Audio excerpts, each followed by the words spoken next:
Hello, hi, good morning, good afternoon, good evening. Can you guys hear me?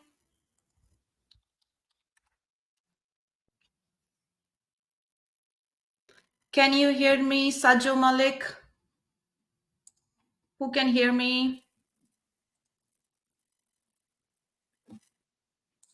Hello, can you hear me? आधी आवाज आ रही है? Hello, hello. Can you hear me, guys? Good. Good. Hello, this was a testing just to see whether you can hear me or not. Okay. Thank you. Thank you for confirming.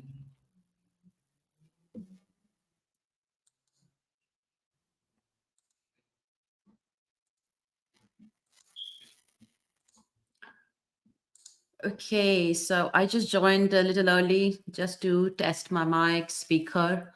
I'm also trying to go live at the same time on other platform, like how it will work. I'm testing that. The lazy queen, क्या finance UK में scope है? ठीक है अभी बात करेंगे. Wait, Jesus Lord Education saying keep it up, madam. Thank you. I don't think I'm live on Instagram.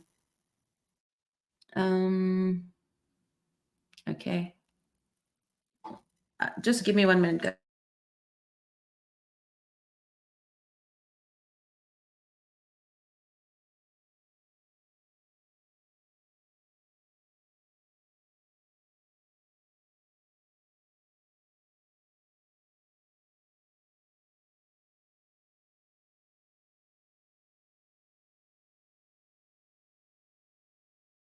Okay, just allow me a few seconds, guys. I'll try to go live on Instagram as well at the same time.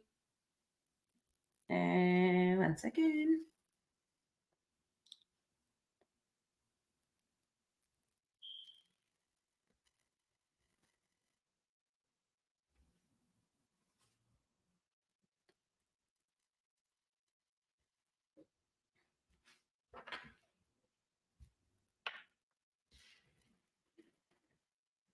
Hello, Instagram.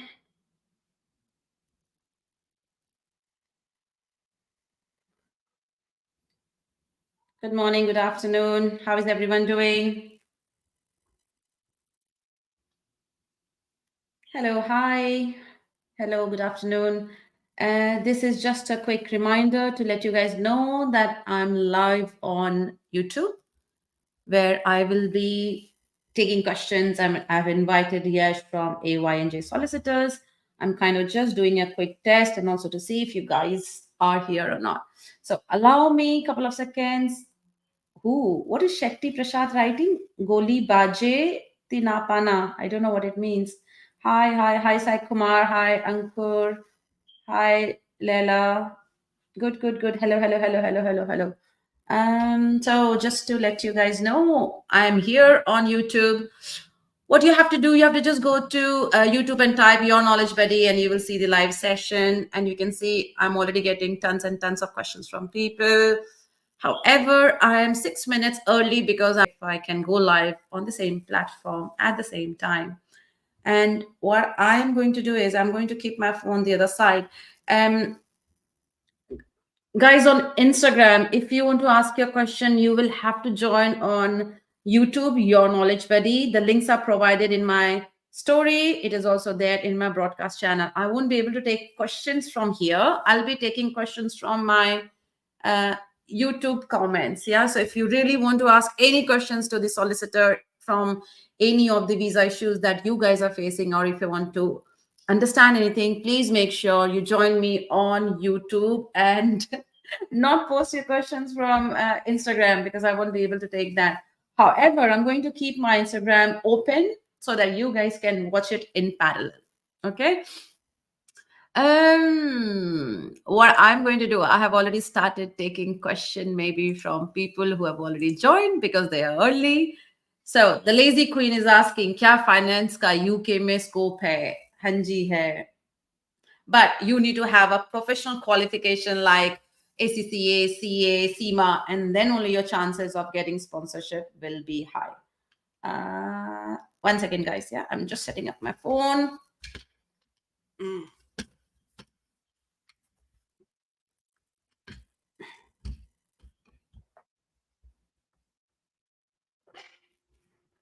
Yeah, I think is this the right setting?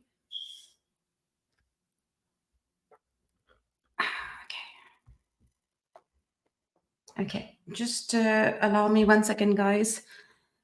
So guys, I will take your question. Just allow me a few seconds. I'm early, like I'm quite early just because I wanted to test my mic and everything.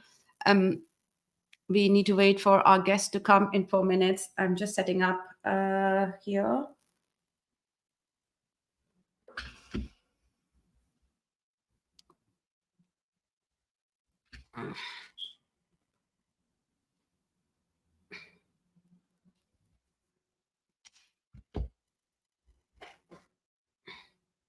I believe this will be enough for you guys to see questions, right? I'll just keep this open. Okay. Okay, we are still left with 4 minutes, so let's wait for our guest to come. In the meanwhile, what I'm going to do, I'm going to take questions which I can answer myself. So I already answered Lazy Queen. So if you have professional qualification like ACCA, ACA, CIMA, or AAT, your chances of getting visa sponsorship is really high. And the more experience you have, better are your chances to get sponsorship here. So, got a message from Sukanto saying, love your content. Thank you very much, Sukanto. And Sukanto is also saying, I have a question for your guest. Yes, so we are early, Sukanto, because I wanted to test my mic. So just allow for a few seconds or minutes. My guest will be here anytime because we wanted to start at 12. Yeah, so we still have some time. So let me see what else can I discuss now. So Bhuvan is saying, I got NSF mail from UKVI. I don't know what is NSF. So let's ask Yash when he joins. Yeah, and remind me if I forget your question. Yeah, so it should be there. Sajo Malik is saying, if you speak Urdu. I don't speak Urdu, but I understand Urdu. So if you have question in Urdu, you can message me in Urdu. It's okay. Okay, so let's see what Faiza is saying. Faiza is saying, I have banking experience in Pakistan. Can I have a sponsorship job in the UK? Again, to get a banking job with sponsorship in the UK, it is not that easy unless until you have some professional qualification, which I was talking about. If you're into retail banking, your chances of sponsorship is very tiny. If you have some qualification like mentioned now, ACCA, CIMA, ACA, or AAT, then your chances are high. And also you need to learn some technical skills. Then only your chances of getting sponsorship will be a little high. Yeah. Okay. So Faiza, also I have this detailed video on my channel, Your Knowledge Buddy, where you can find it. Okay. So now what I'm going to do, because I see Yesh is here, so you have to allow me a few seconds to just bring him on the live. 1 second. Yeah.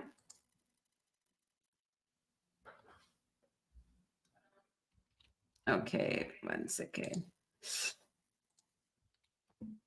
Okay. So Yesh is here. Okay. Hi, Yash. Can you hear me? Hi, yes, I can hear you, Sarika. How are you? Good afternoon. And thank you for coming and spending 1 hour with my audience. Thank you, and good afternoon to you too. Thank you. So just allow me 1 second. Yes, I'm going to check with my audience if they can hear you as well. So guys in the audience, can you just confirm if you can hear Yash as well, me and Yash together? Anyone, please, if you can comment and confirm, please. I'll take your questions. Do not worry. Max, LA, Kawa, Bina, Doi will take you.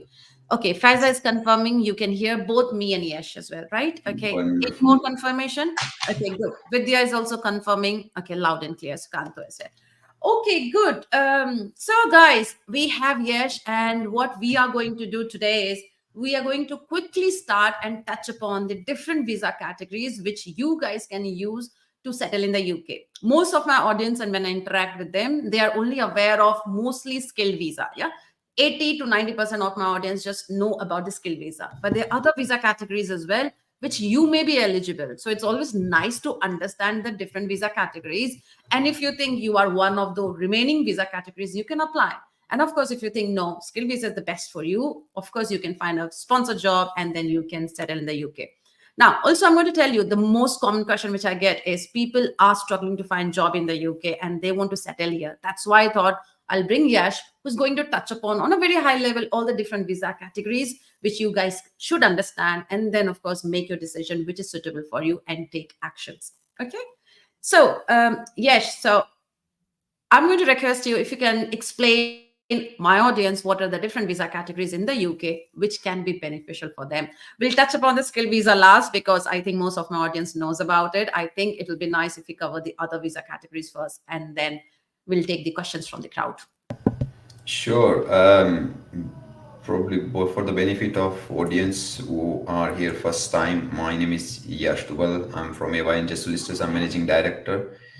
And the EY Solicitors is a multi-award winning legal 500 specialized solicitors firm with over 15 years of experience based in central London. So the question was, what are the other immigration categories apart from skilled worker visa that can lead into permanent residency? So I'll just speak based on my experience. That has been quite common categories which I have seen practically people using it. So we'll talk about the practical options here on this podcast. So number one is of course global talent visa. I would suggest you can, if you qualify for talent category, you can get the settlement in just 3 years' time. Of course, there are requirement to get endorsement from the professional endorsing body, which is approved by the Home Office.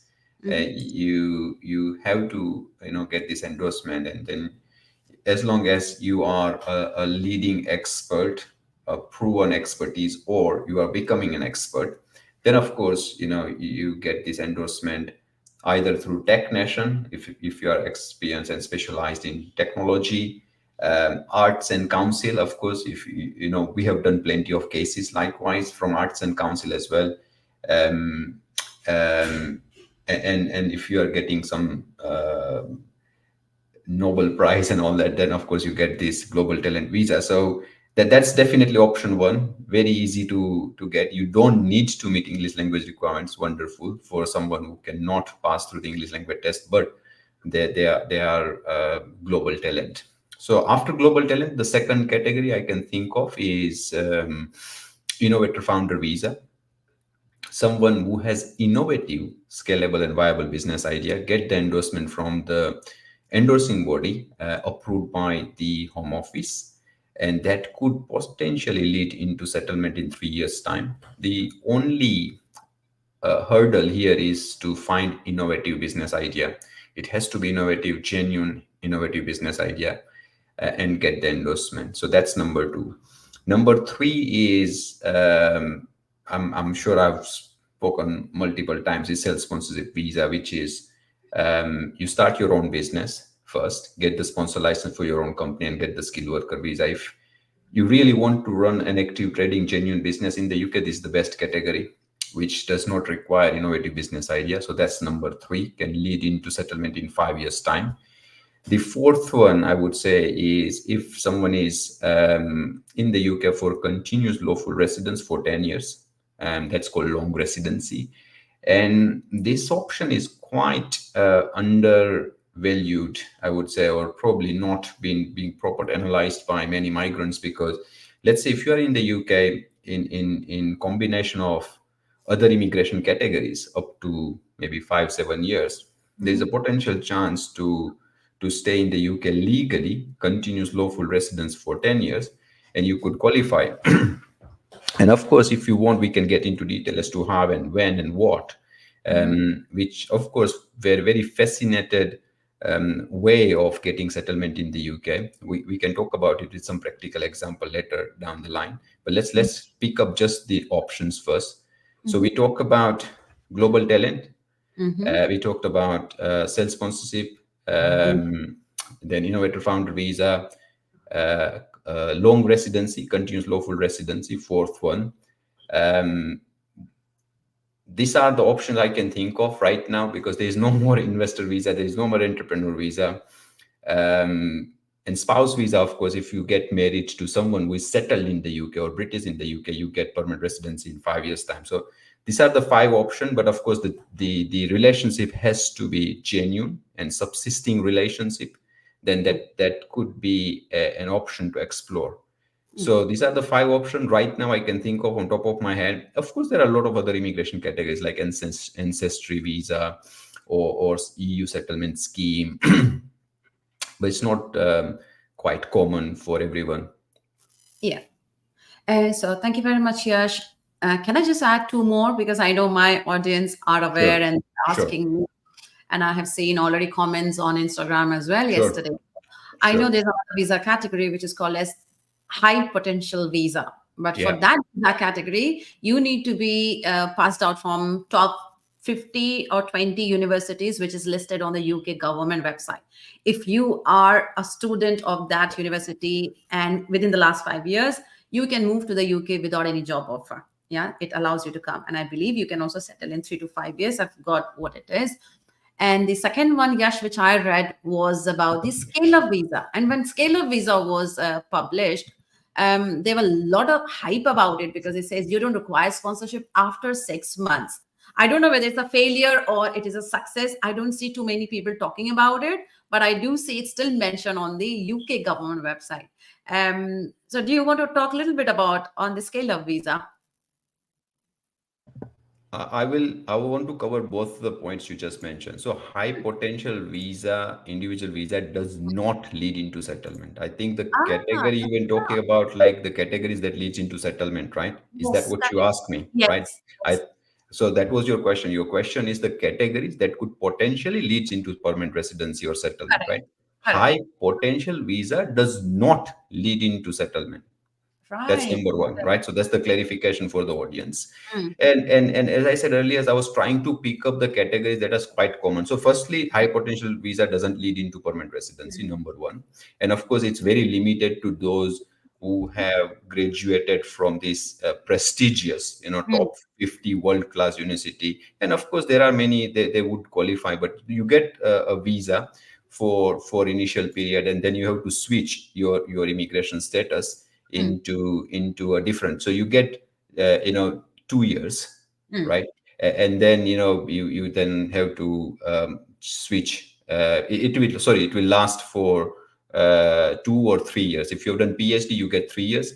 If you have yeah. done like graduate, then it lasts for 2 years. And what you have to do is that you have to switch your immigration status, and most likely people switch into either global talent visa or they switch into skilled worker visa.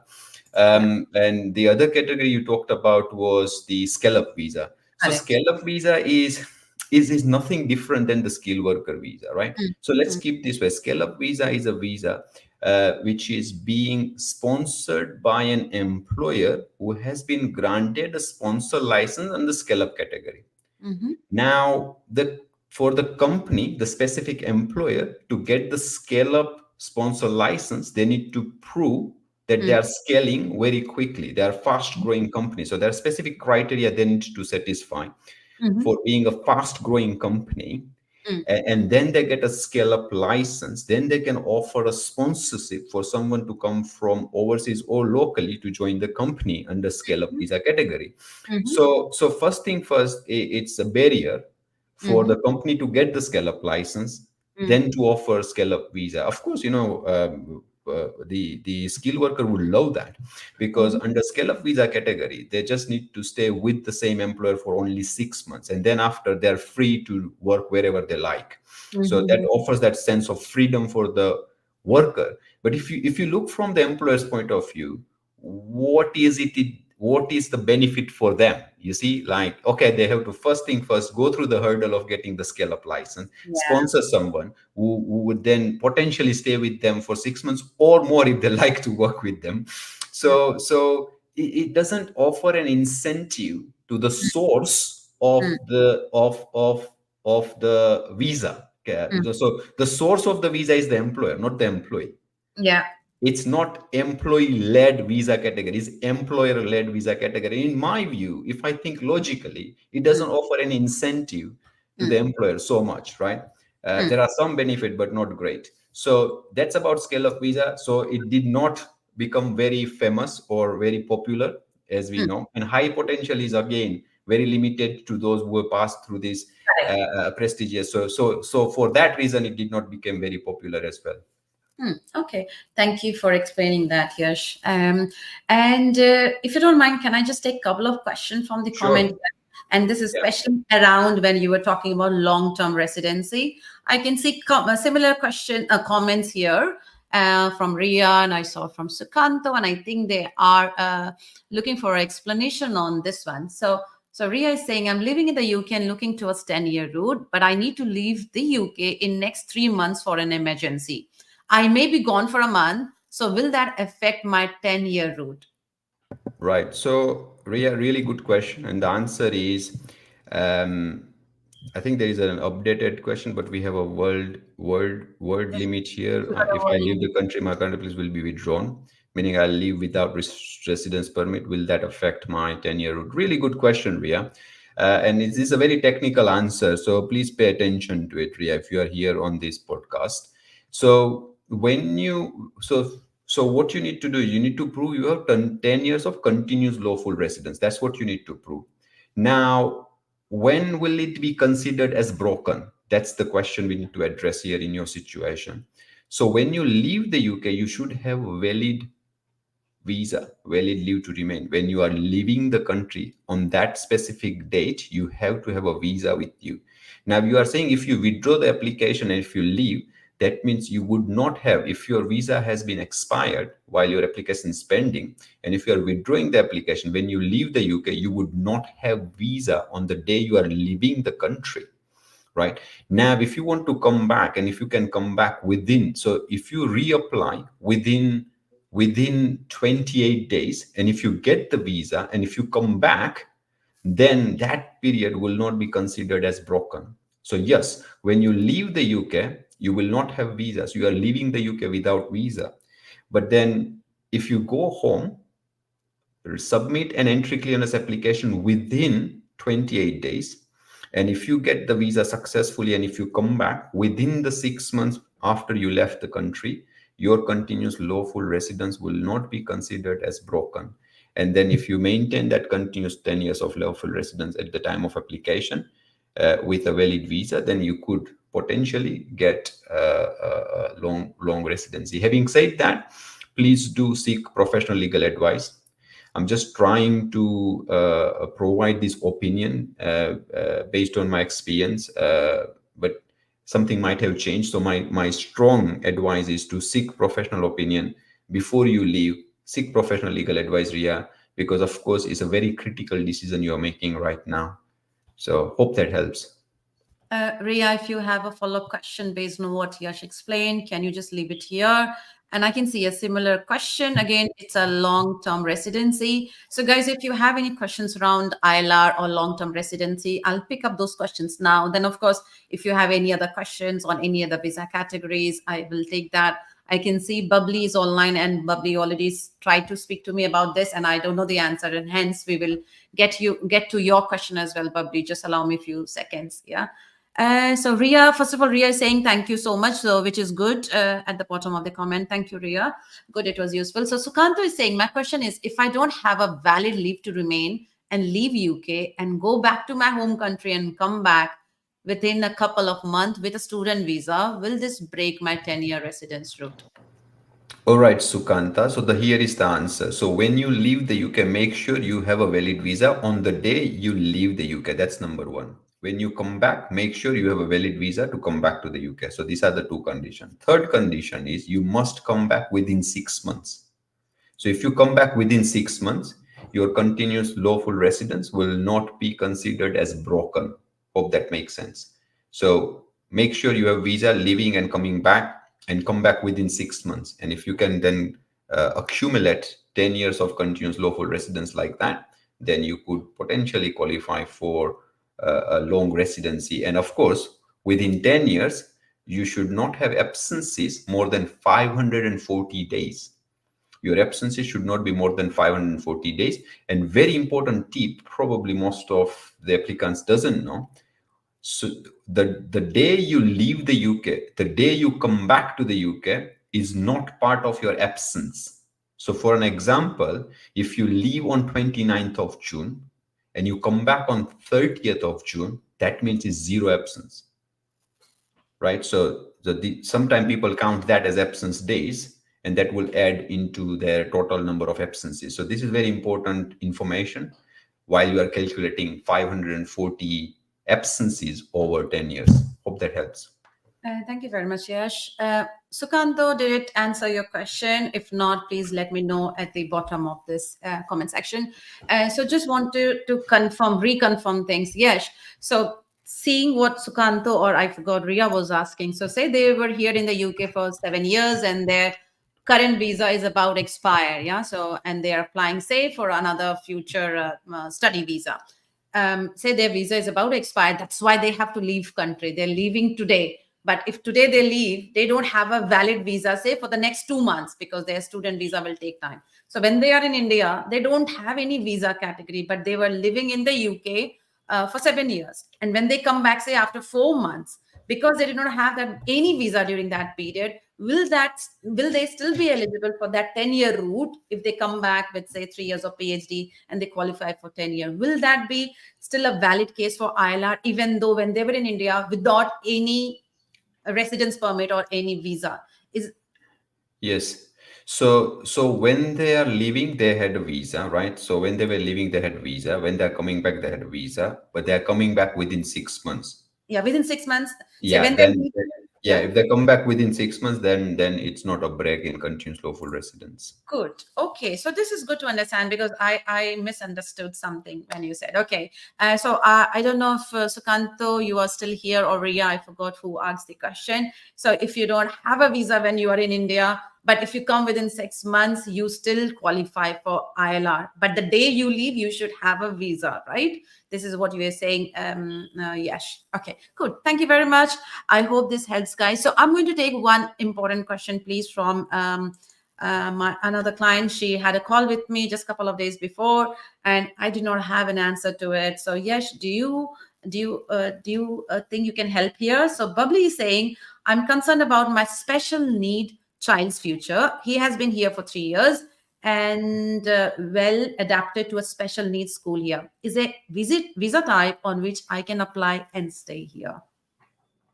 Right. So concern, let me just read one more time. So it's concern about special needs of child's future. He has been here for 3 years and well adapted to special needs school here. Is there a visa type on which I can apply and stay here? So really, so there are a few assumptions we have to make, Bubbly. And first assumption is, uh, like, do you have valid leave to remain in the UK, and your child, do you both have any visa or not? And the second assumption is whether or not you have or doesn't have visa.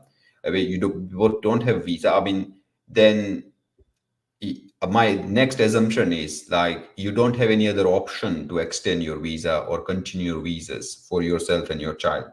Then if the child is just 3 years old, what you need to prove, you can submit an application outside immigration rules, but the threshold is very high to prove that this child will not get the education and care that this child is getting in the UK, from the country of origin, whatever the country you're coming from.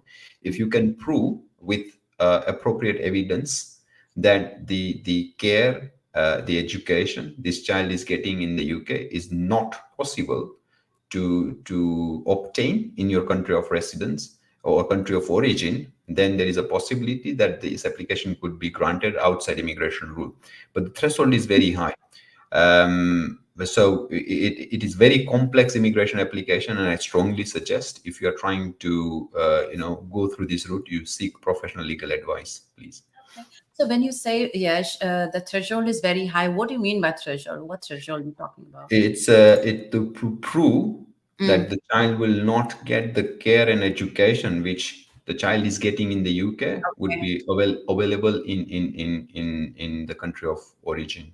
Yeah. So Bubbly is on graduate visa, and her visa is valid till next June. And so Bubbly's son. he Yeah, has has autism, autism. 5 years old. Okay, fine.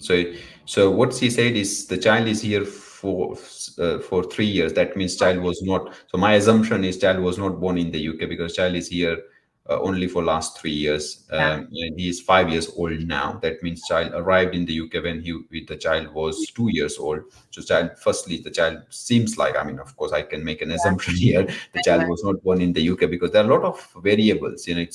It's kind of not great idea to rely on this online discussion advice. Please do seek professional legal advice, irrespective of who I am and what I'm saying on this show. I'm Mm, just trying to give you some sort of guidance and direction. This should not be considered as a proper legal advice. mm. Just want to disclaim myself.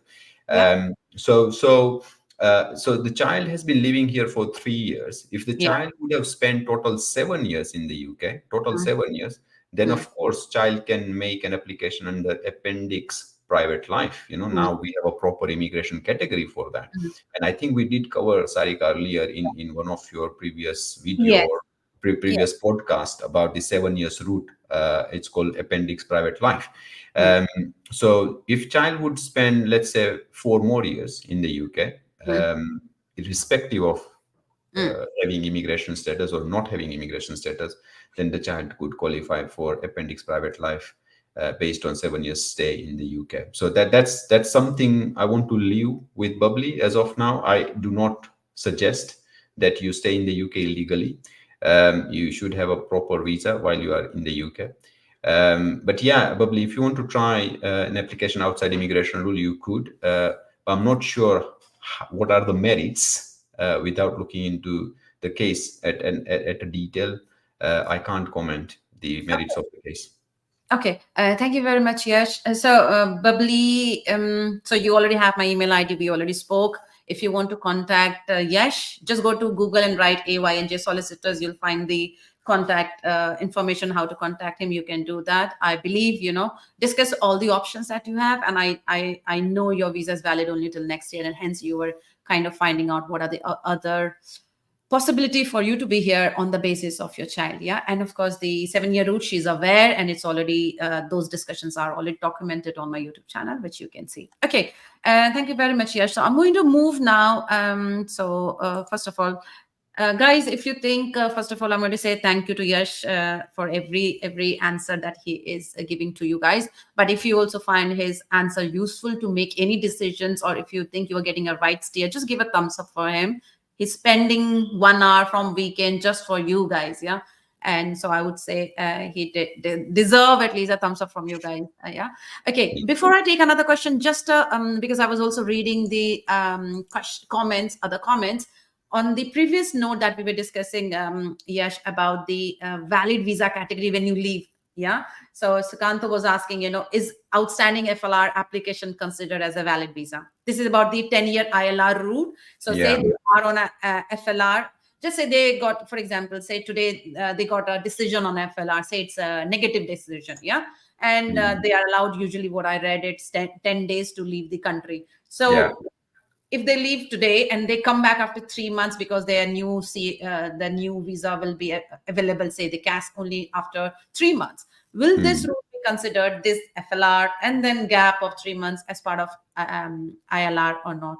I think that is what. No, yeah, thank you. And I wanted to provide some more clarification of what I said earlier about 28 days and 14 days. So the rule for 28 days was for the applications made before 26 November 2016, right? After 26 November 2016, that means the present case, which is 2024, you should make an entry clearance application within 14 days of your visa expiry, or the 14 days from you leave from the day you leave the UK, right? The immigration rule is written in a way, and it says the applicant had permission when they left the UK and made a successful application for entry clearance before that permission expired, or within 14 days of leaving the UK. Now, if you are on FLR application and if you do not have a valid visa at the time of leaving the UK, then there is a possibility that your continuous lawful residence will be considered as broken. Now, let's answer your question. Assuming you submitted your FLR application before your current visa expired, then this FLR application can make your previous status continued under section 3C of the immigration rule. What it means is you submit any further leave to remain application when you had a valid visa, you submit an application including FLR, and then let's say throughout the consideration of the application, pending application, your visa has expired. Till you get the visa, your previous status will be continued. So you will be considered as having a continuous lawful residence in the UK throughout the waiting period. So that's very important, right? That extends your previous status. So yes, you have continuous lawful residence. Now the tricky part here is the day you leave the UK, you would not have valid visa because you have to withdraw the application. When the moment you withdraw the application, you will be considered out of time. So it's very complicated gray area of the complex immigration rules. And to be honest, on this show, I can't confirm whether it's positive or negative. Because again, I have to do a bit more research. There are cases where someone has left the UK, submitted new application within 14 days, came back to the UK. Someone also asked a question, do we need to submit the application within that period, which is 14 days? Mistakenly, I said 28 days. That was for application before November 2016. But now in present case, let's say 14 days. Do we need to submit or do we need to come back? You just need to submit, because getting the decision of the application is not in your control. It's up to the Home Office, and sometimes they take a lot longer. So you just need to submit the application within 14 days period. You submit the new application within 14 days and then return to the UK within 14 days. Not within 14 days, but as soon as you get the visa, but within 6 months from the day you left the UK.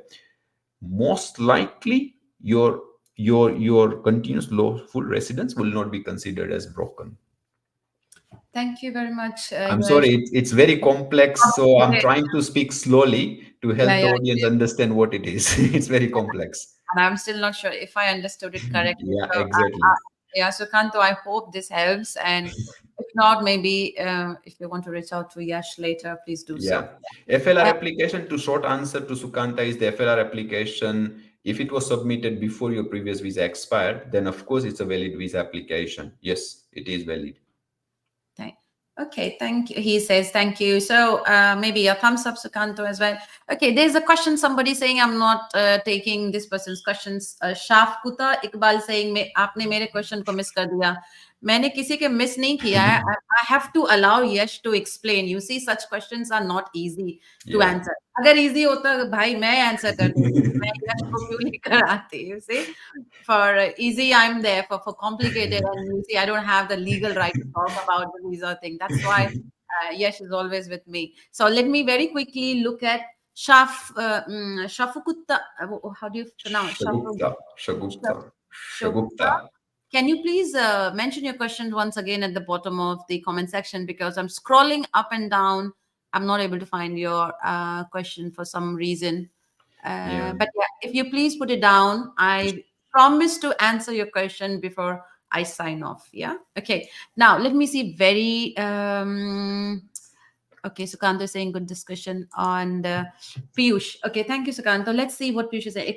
Excellent advice on continuous residence. Good. See, I believe this topic is of a lot of helping a lot of people. Actually, it's not only one people or the other. Yeah, I think we can help the audience bit more. I don't know who are here, but like while you are searching for the question, I want to add bit more knowledge for the audience. For an example, there are a lot of people who are on skilled worker visa. A friend of mine is from TCS, Tata Consultancy Service, been here on a skilled worker visa on temporary category. Previously it was ICT, and then something happened. He could not continue. His wife switched into student visa. He became dependent. Now he's a contractor working again. He's a technologist, right? So he's an architect, and he got the job, etc. But his children now will finish 7 years in the UK. So now what he can do, if somehow he cannot continue, let's say, his wife will get graduate visa, they will be on dependent, still they will be short of few months to finish 10 years, right? After completing all these continues like ICT, student dependent student and graduate visa all combined, still they are short. But their children would have finished 7 years by then. So what mm, they can do is, like, the children can apply for appendix private life, and the mm, parents then can apply to stay here based on the status of children. mm, Right. So all these combined, it's a little bit of complex, but then it is possible to spend continuous lawful residence in the UK for 10 years. And then the entire family then can qualify for permanent residency. Right. mm, So this is important for those who are on skilled worker visa, living here for a while, struggling for last 2, 3 years. Think about it. Have mm, your children spent in the UK almost 7 years? Then it's mm. brilliant idea to get another 2.5 years. It can be extended for another 2.5 years, and that would be potentially enough for you to get permanent residency under long residency visa. And this is something I wanted to share with your audience for their Yeah. knowledge, which they can explore. Yes. Okay. And guys, we have a detailed video. I have a YouTube live session recorded 1 hour on my channel. And also I have done a dedicated video with Yash. It's there on my channel. If you cannot find those videos, just ask me in the comment section. I'm more than happy to show you. But if you already know how to, just allow me 1 second. What I'm going to do is, again, people just don't know how to maybe search for something. I'm going to just share my screen. Yeah. What can you see? Yash, can you see my Yeah, other? I can see your screen and your channel now, YouTube Okay, so channel. guys, if you just go to your knowledge buddy, if you cannot find anything, you see a live section here. Just go here and scroll down a few months ago. You see 4 months ago. Wow. How to claim you on the basis of a child and other recent changes. Yeah. Wow. This was and second thing, what you have to do, just write here child if you cannot find anything. You see here, and this was the video which I did 5 months ago, and this was with Yash, you see. So there's so much of information already available on my channel. So you have to just go and find it. There's a trick how to find it. Use the right keywords. Okay. Thank you. So thank you, Yash, so much. And guys, again, if Yash is answering your question, you can give him a thumbs up. And also, I can see people are saying, "Can you answer my question?" Whenever you say, "Can you answer my question?" also write down your question, Your guys. question. Yeah, because I have Easy. to go up and look for your question, and I'll waste my time and I can't find it. Of course, my whole intention is to take as many questions as possible, but I have to allow Yash as well to explain with some background so that you understand those background better. Okay, so Piyush is also saying that the person had a valid permission on the date of their departure and on the date of their return to the UK, and the time spent outside the UK was less than 6 months, 184 days. So yeah, you're valid for you. So it comes within that period. You had a valid work permit or a visa. So I think you are eligible for ILR 10-year route, if that is what Piyush you were asking. Yeah. No, so sorry. For Piyush's benefit, it's a technical question, Piyush, and the answer is slightly different. So when you apply for long residence under Appendix Long Residence, Piyush, you met the two requirement, which is you had visa when you left, you had visa when you came back. Now, the absences should not be more than 184 days where the absences started before 11th April 2024. Right? Let me repeat. So it should not be more than 184 days where the absence started before 11th April 2024. Now, if it started from 11th April 2024, then it should not be more than 180 days. So there is a difference of 4 days. Now, because you are asking question on 29 June 2024, my assumption is your absent would fall into before 11th April 2024, hopefully, right? So then for you, it is not more than, it should not be more than 184 days. And if you are cutting too sharp, please do look into what I mentioned earlier, that are you counting the day you left and the day you came to the UK as your absence or not? And if you are calculating, then discard those 2 days, and probably that will also help you reduce your absences from the calculation if you are calculating them together. So the day you leave, the day you come back, that is not your absent day, Piyush. Hope that helps. Thank you, Yash. So Piyush, if Yash did manage to answer your question, can you just give a thumbs up? So I'm going to take this question because I think SF is saying, he's saying you're not taking my question. I've asked so many times. So I have pinned a comment from SF. Sure. SF is saying, can you please explain new entrant rule? And suppose we are in 2 years graduate visa, are we allowed to go back home multiple times? Entry visa, search jobs, and when we get job, we can come to the UK. Ooh. Uh, so while Yash is going to answer your question, the only thing which I can say, when you have a valid visa in UK, of course, you can come multiple times, come and go back. But remember what Yash was saying, I don't know in which visa category you are planning to apply for your, permanent settlement. There are numbers, specific or number days that you cannot be out of the country. So that can be a problem, I believe. But other than that, you can come and go, but you have to maintain those numbers or the days. There shouldn't be a break of, I don't know, 6 months or something. Otherwise you will not be eligible for ILR. But yes, what do you have to comment here? All right. So if the question is, I mean, I'm trying to simplify the question so to make sure that I'm answering the question right. So the question, of course, you answered the second part, Yeah. which is like, can I come back and travel multiple times back and forth? The answer is, of course, yes. The UK visas mostly, all of them are multiple entries. So you can go, come back numerous times whenever you want, however you want, during the validity of the visa. So that second part, Sarika, you answered. The first part of the question is, I'm on a graduate route visa. Would I qualify for new entrant route or not? Right?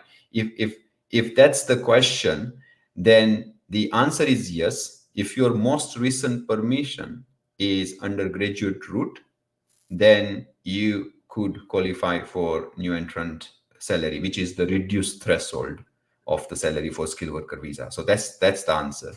And people who are under 26 years old on the date of application, they could also qualify for new entrant criteria if the applicant is being sponsored under specific SOC code, which is like 2111, chemical scientist, biological scientist, physical scientist, and there are a couple of more SOC code scientist level.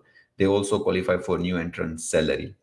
There are many more criteria that could make you qualify. If someone is student and that finishes their course in the UK, they could qualify for new entrant salary if they are switching into skilled worker visa. So hope that helps.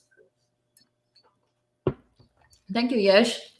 Can I just understand one thing? When you were saying, you gave example of few job codes which I have seen, and those are the exceptional job codes which is mentioned on the UK government website. So, say if I don't come under that job code, if I'm a student, I'm here just doing an MBA kind of thing. Yeah, my last visa was a student visa. Now I want to take advantage of new entrant. For me, how I have understood new entrant is like I will be eligible for a salary discount. Yeah, so if a Yes, government yes, says, yeah, so they will be given a salary discount during their new entrant period.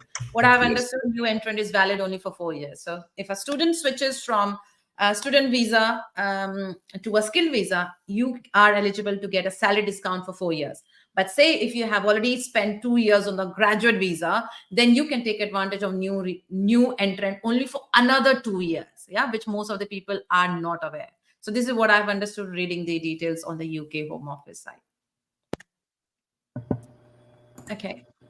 Okay. So SF, I believe we did manage to answer your question somehow. If you think there's anything which is not clear, you can mention at the bottom. However, what I'm going to do, because I see there are lots of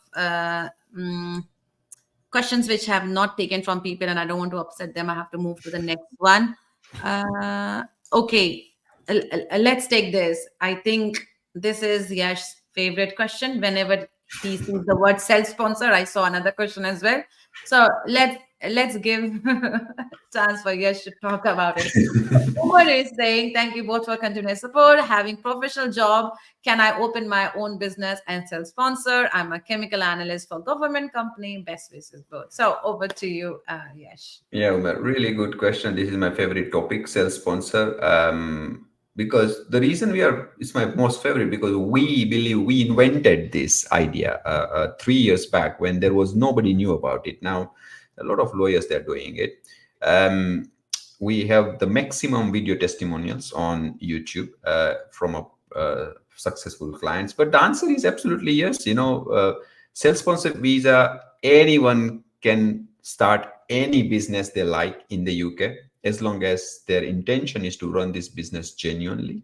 That's number one requirement. They have sufficient funds, and it can start from as little as £25,000 onwards. We can talk about it on a one-on-one call, or my team can advise on it. But then it's wonderful idea if you have a genuine intention. And I think, Umer, it looks like you have genuine intention. You said you started like, hey, look, I'm chemical analyst, and I want to start a business, right? My own business. Wonderful. That's what we want to hear. Said if you want to start your own business, yes, you can do it. Step one is incorporate your own company, get the sponsor license for your own company, and get the skilled worker visa through your own company to work for your own company. And here you go. It's simple, easy, three-step process. And all the very best if you're trying for it. Just to let you know, the details about Yesh will be there in my video description, pin comment after the session. When I publish this recording, I'll put it in the pin comment. You can fill the form of self-sponsorship. And if you provide all your details, someone from Yesh and his team will reach out to you guys. And if you want to explore self-sponsorship, you can do that. And all the best to you. Okay, so Hina is already saying me a couple of times in the comment that I'm not taking her question. So Hina, this is for you. So Hina is saying, I'm working with autistic school and I'm on graduate visa, okay, which expires on Jan 2026. All right. Which visa can I apply to if I have employment? I mean, Hina, the answer is very simple. You are working with a school. Hopefully, they would have a sponsor license. So, if you can go there and request them if they can sponsor you for skilled worker visa with the minimum salary threshold that's required for teacher. I believe you are a teacher there. You said you are working with autistic school. We don't know what is your job role there. It has to be a skilled job role, and you need to meet the minimum salary threshold. We can't assume what is that and what it might be. But I think for you, Hina, a straightforward option is to try and see and explore if you can get skilled worker visa if you're really, really good at your job. And of course, there is a crisis of a nice, a really good employees and human resources in the UK. And if you're really doing very well, then I don't see any reason why not employer go on to sponsor you, Hina. So feel free to speak with the right person and see if you can explore that option. So that probably is the quick way forward. Now, assuming you can't get it, then of course you could, if you really want to continue studying, probably continue a student visa or graduate route visa. Or if you really want to run a genuine business, probably explore a self-sponsorship category. If you have an innovative business idea, try and explore innovator founder visa. Or if you qualify for global talent, then try for global talent. But for that, you have to have a specific, exceptional talent which you have to prove. Yeah. Uh, Thank you, Yash. Just to let you guys know, I don't know how regular you are on my YouTube channel. I interviewed one of the UK student like you guys who was denied a sponsorship job, just 6 months before his visa was about to expire. And he personally took that to his heart. So he started building a website which will help all of you guys to find a sponsored job. And his idea or the website was so good that one of the endorsing body, of course, from the UK Home Office, they endorsed his idea and he got innovator founder visa. And he will be getting his PR just in 3 years. So again, what I'm going to do is very quickly, I'm going to share my screen because I wanted to show you something. Again, if you just go to my videos or if you go to the live section here, you see tomorrow I have already scheduled a live session with him where he's going to give a demo of how this website works and how you can find your visa sponsorship job. And also if you go to this video section, we did a quick video. Yeah, this is the video where we talked about how he got innovator founder visa, what were the different steps. And of course, there was no investment needed. So these are very inspiring case studies from students like you guys. So come get inspired, learn the technique to find a visa sponsorship job tomorrow, 1 o'clock UK time. Okay, so now moving to another question. And Hina, I hope we answered your question. You can just give a thumbs up if you think we did provide all the clarification for you. Now, another question from Essence of Quran saying, can we apply for FLR after visa expired? Right. So FLR visa, I mean, is further leave to remain. What category do you qualify for? That's something we need to identify. That's step one. Yes, you can apply for, of course, outside immigration rules. The question is, do you meet the requirement? Do you qualify? What are the merits of the case? So the short answer is yes, potentially. But the long answer is, of course, it requires a detailed fact finding and consultation with professional lawyer. It's not easy to say how and what and when. Okay.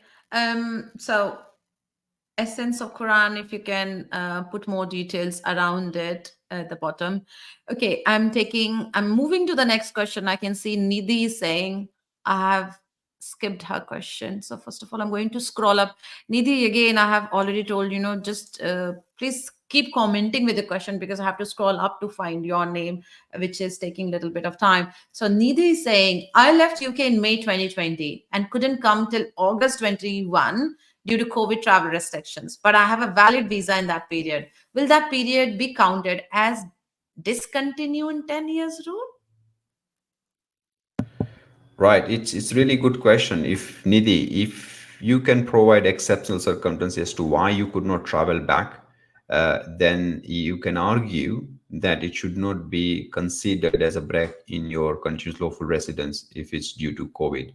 So if there were travel restrictions or you caught COVID yourself and were bedridden, or probably you had medical conditions, you could not travel, or there were international ban of traveling. If that's true, then of course it's highly likely that it could be argued that it should not be considered as break in continuous lawful residence. So that's the answer, Nidhi. Thank you, Yash. I'm moving to next question.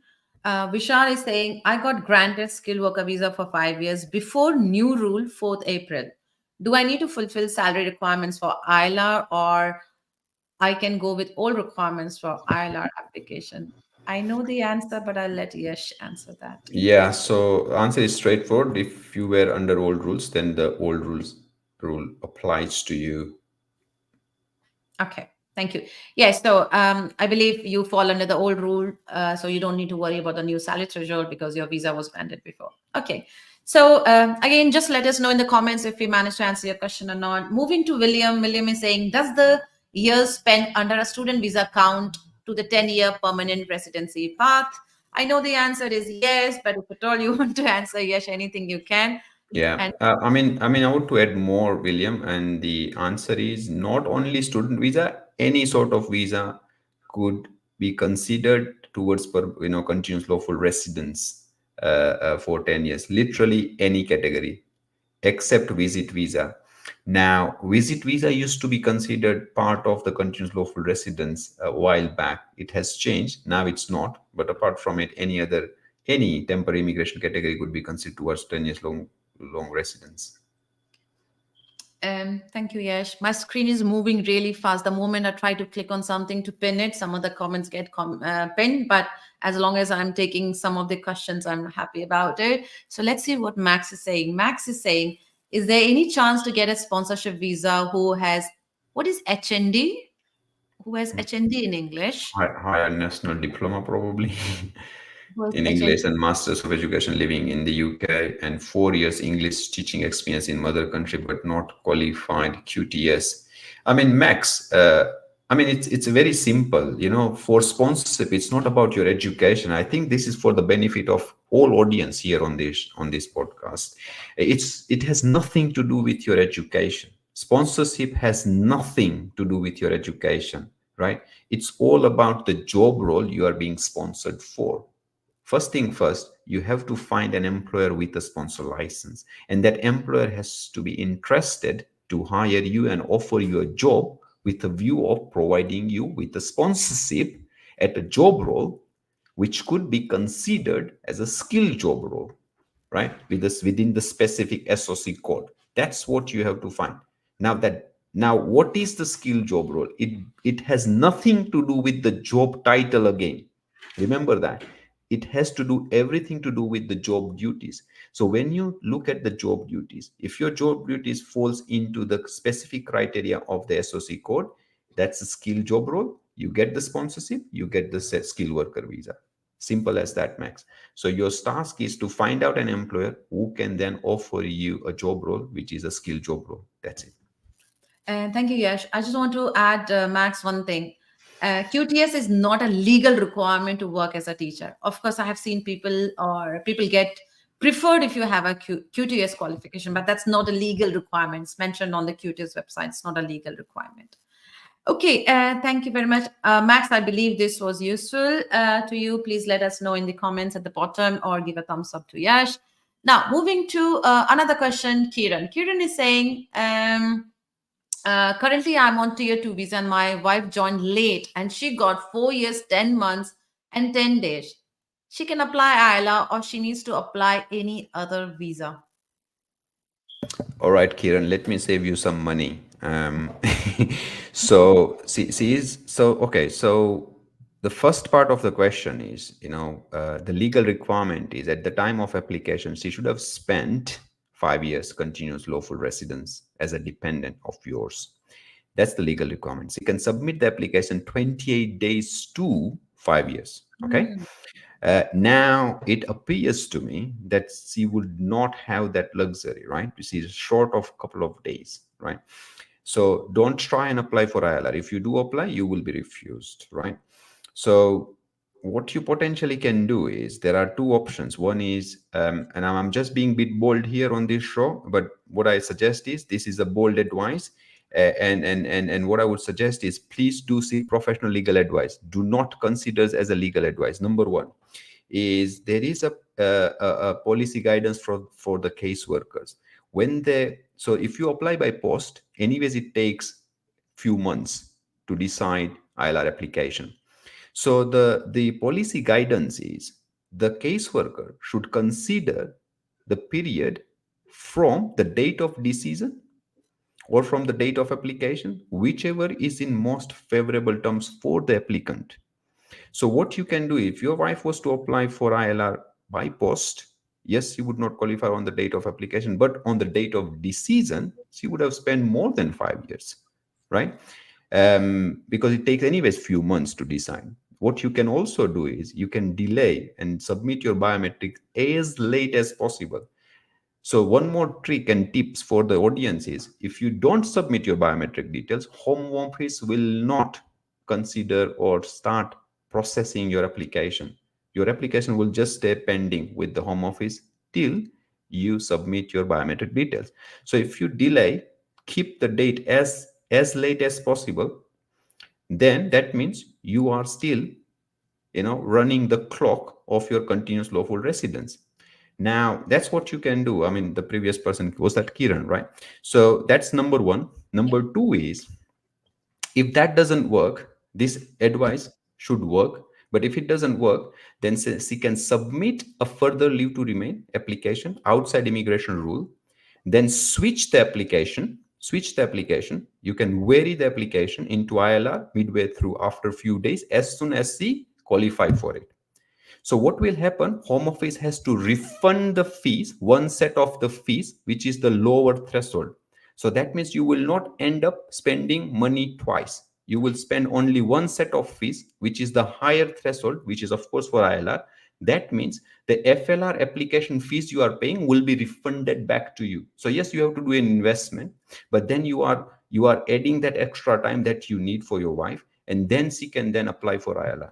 I think these two option and idea should work, but I would still suggest you seek a professional legal advice before you proceed. Thank, thank you, Yash. Guys, looks like it's complicated. Yeah, I don't understand everything. It's a lot. It's a Yeah, lot. We are getting into too much detail. What I'm yeah, trying to do is to make the time worth of the audience here. yeah. Okay. And thank you, Yash. I hope this was useful. Okay, so of course, I can see there are lots of comments in the comment section, and some of them are really good questions. But let's see. I don't know how many we can cover today, but definitely I'm going to take this question because I could see Adesh was trying to put this comment so many times. So Adesh is saying, Yash, in what cases one student has to apply for FLR? Oh, in what cases one student has to apply for FLR? You should not be using it, first of all. Yeah. But, anyways, how long it takes And what are the financial requirement for the student and student dependent? Will it affect the PSW or skilled worker visa? Okay, so first of all, guys, I'm going to show you something. Yeah, again, the way, just allow me 1 second. I'm going to present my screen and I'll show you what I'm seeing. Okay, so just go to YouTube and type AYNJ solicitors. Yeah, first of all, if you do that, you'll be landing to Yash and his YouTube channel. So first of all, just click on these videos. This is a very detailed video which I found on his channel 3 weeks ago. What is the FLR? How to apply for the to leave remain, financial requirements, impact, and there are some use cases or the cases which is already handled by Yash. So you can refer to this video. And of course, there are more details as well. If you want to go and check it out, Yash and his channel, there are a lot of plenty good videos which you can refer. But for today, given that you have already asked this question, I will let Yash to see how he can frame his answer, given that it's such a deep topic. Yeah. Yeah. So firstly, I want to add something. I'm on the immigration rule for the benefit of Kiran, and I'm just reading it out loud from the caseworker policy guidance. And it says that and this is instruction to the caseworker. It said you must calculate the relevant qualifying period by counting backward from whichever of the following is the most beneficial to the applicant. Number one, date of application. Number two, date of decision, any date up to 28 days after the date of application, right? Mm-hmm. So Kiran, in your case, I think date of decision would be most favorable for you if you apply by post and then wait, and then your wife should get the ILR as well with you if you apply by post. Kiran, I think this is wonderful news on Saturday morning, 29th June. Thank you, Yash.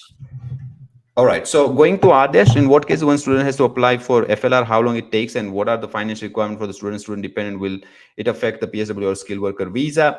All right. So FLR is it says further leave to remain, right, Adesh, and student mostly, let's be honest, students mostly don't qualify for it unless there are some compelling, compassionate, humanitarian grounds. Mostly they don't qualify, Adesh. Okay. What happens is if you are short of some time that that you can apply for some category. For an example, you're waiting for your results. You will pass your master's degree or bachelor's degree, and you can qualify graduate visa, and you are just short of a month or two, and you don't want to leave the UK and you want to get the advantage of this graduate visa, then in that case you can apply for FLR application, which is further leave to remain outside immigration rule. And the simply you say, look, I'm waiting for my results, and once I get the result I would qualify for graduate route visa, hence I'm submitting this application. Now the question, will this application succeed? The answer is no. On its own it won't. But the idea is we are not doing this application with a view of succeeding. We are doing it so that you can prolong your continuous lawful residence in the UK. You do not become an overstayer. You don't become an illegal in the UK while you are waiting for the result, Adesh. And that's why you do that.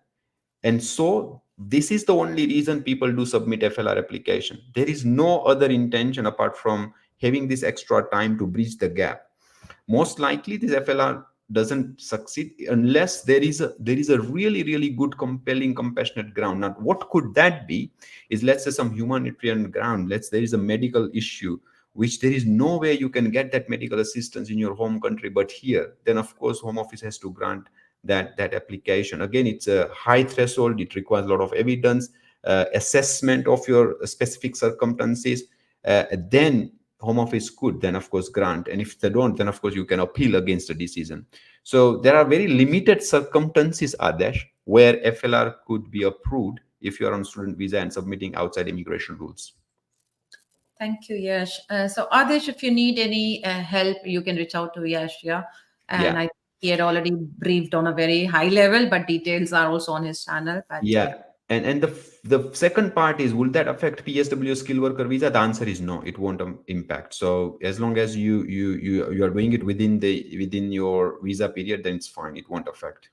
Okay, thank you very much. I hope this was useful. Just give it a thumbs up. It was. So I promised Shafta Iqbal to answer your question. So I can see that your son is struggling to get a visa sponsorship job. So first of all, tomorrow I'm doing a YouTube live session just to show people how to find a visa sponsorship job in the correct way. You can join that.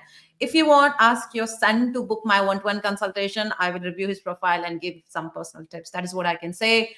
And also my email ID is yourknowledgebuddy@gmail.com. You can email me. And of course, in all my videos, you can see there's already a link given to book my time. So please do that. Thank you. Okay.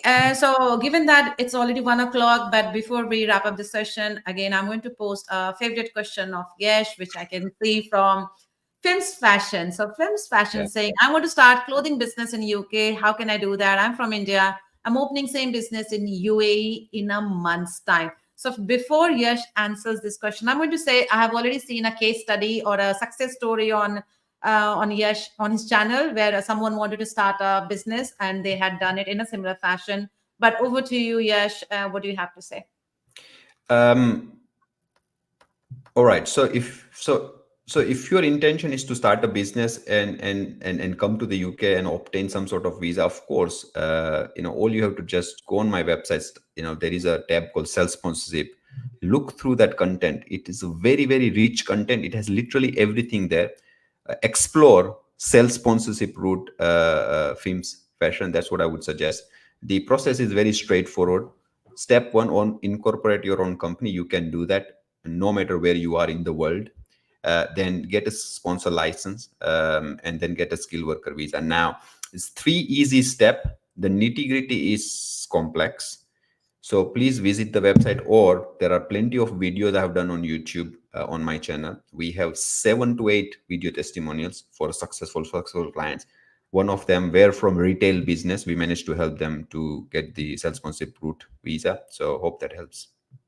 Thank you. And also, Films Fashion, I'll provide the link in my pinned comment. There's a form, self-sponsorship form. If you just fill your details like your email, phone number, name, and someone from Yash and his team will reach out to you so you can discuss in detail. Yeah. So, Yash, if you don't mind, can I just take a couple of more questions because there are a few people who are kind of in their question. I don't want to upset them. Sure. And just a couple more. I know it's already 1 o'clock. Maybe Yeah, I'll it too fast actually, and I have to go somewhere. But let's do 2, 3 just questions. one, yeah, maybe just one, and then I'll let you go. Yeah. Yeah. Okay.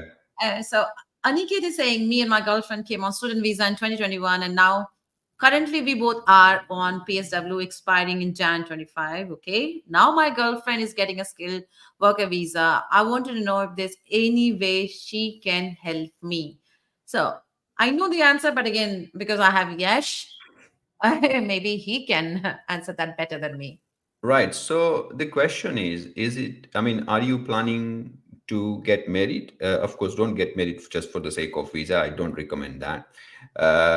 So if it's a genuine relationship, if you're planning to get married, if you get married, of course, you can switch into dependent visa. As soon as he gets skilled worker visa, you can become a skilled worker visa dependent here in the UK. You can switch as long as you get married.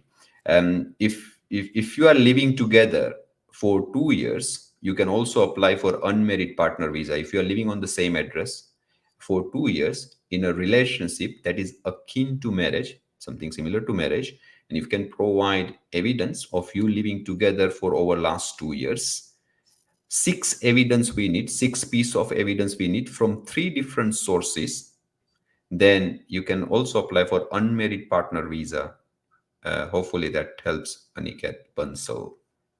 Thank you, Yash. Okay, so guys, I will have to let Yash go because he got some prior appointment. Thank However, you. I'm going to stick with you guys because I think I can take few of the questions. But again, remember, guys, I'm not the right legal person to answer any questions. I'm answering just based on my knowledge, so it's not a legal advice. If you require a legal help, advice on any of your cases, you can reach out to Yash. His details are on his backdrop as well. You can see AYNJ solicitors. If you just put on Google or YouTube, you can reach out to his team. So thank you very much, Yash. Thank you for coming and sharing your knowledge. And I Thank you. hope this was really useful for more. Thank you and Bye have a bye nice for now. day. See you Bye bye. later. Thank Bye you. bye. Bye bye. Bye. So, so I can see this question, and I was seeing it for a very long time from SF. SF is saying, is it true that employers wouldn't have to bear the sponsorship cost if we are able to get the job in the period of 4 months after masters from September to December, called cool off or pay off period? I don't know where are you reading this. This is not written on the UK Home Office side, and this is, I don't think this is correct. So first of all, let me tell you, to get a sponsorship job, there are certain costs which is mandatory for the employers, which your company needs to bear, which you cannot pay. But there's certain optional costs which you can bear or your company can bear. For example, the cost of, first of all, if your company doesn't have a license, they have to apply for a license, which they have to pay. You don't have to pay. Second, when they issue a COS, which is called certificate of sponsorship, they have to pay for it. You cannot pay for it. Yeah. Then the next one, there's other costs as well. I think immigration skills charge. Yeah. So it means, again, you cannot pay that cost. They have to pay it. Yeah. So those are the mandatory costs which needs to be paid by the employer, irrespective of whichever month you are talking. So UK government doesn't say in this month you need to pay, or the UK employees need to pay. No, there's no month specific rule. Now, there are other costs which are optional. Either you can pay or the employers can pay. For example, your immigration health surcharge, you can pay for it. It's not mandatory for your employer to pay for it. Like example, NHS, they don't pay. Yeah, they tell the person to pay. They issue you a job offer in CUS and say, okay, the remaining thing you got to pay. And the second is the application cost. Again, it depends on the company or yourself. Whoever wants to pay, you can pay. I'll tell you what's happening now. Because the cost has went up by 66%, most of the big companies as well, they want to only cover the mandatory cost rather than the optional cost. Yeah. So that's why the ownership of the cost will lie now more with you guys, where you have to pay the application cost, you will have to pay immigration health surcharge, and if you're taking a solicitor's help, you have to also pay that fees, which can be huge. Okay, I hope this helps. Okay, so I'm going to take now, again, if that helps, just give me a thumbs up. And also, guys, I think I will be wrapping this session very quickly now. Maybe I'll take a couple of more questions. Nomini saying, I want to come UK for student visa, but feels like expensive. Can please help out which way is cheaper?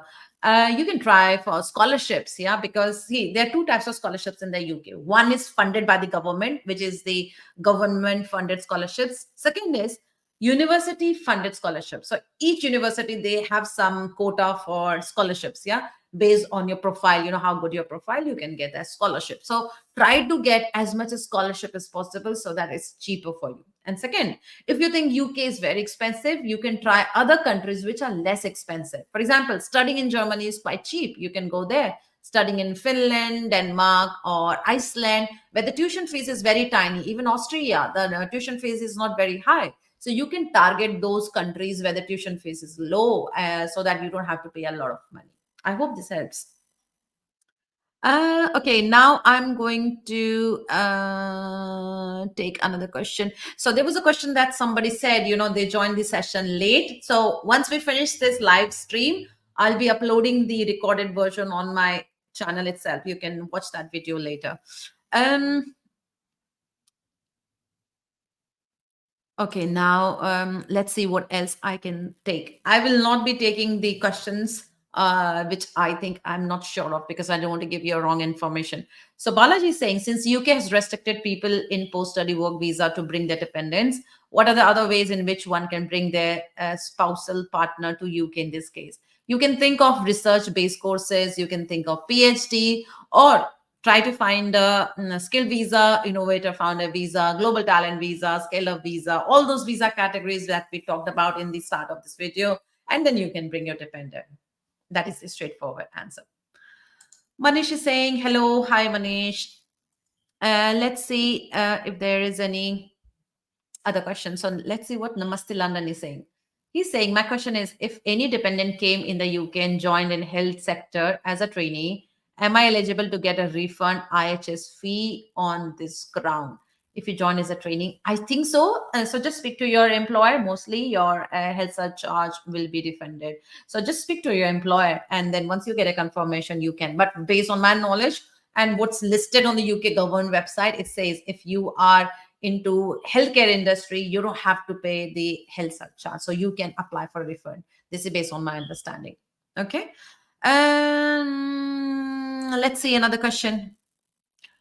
Oh, SF, you're sending too many questions. I have to take question now from other people as well.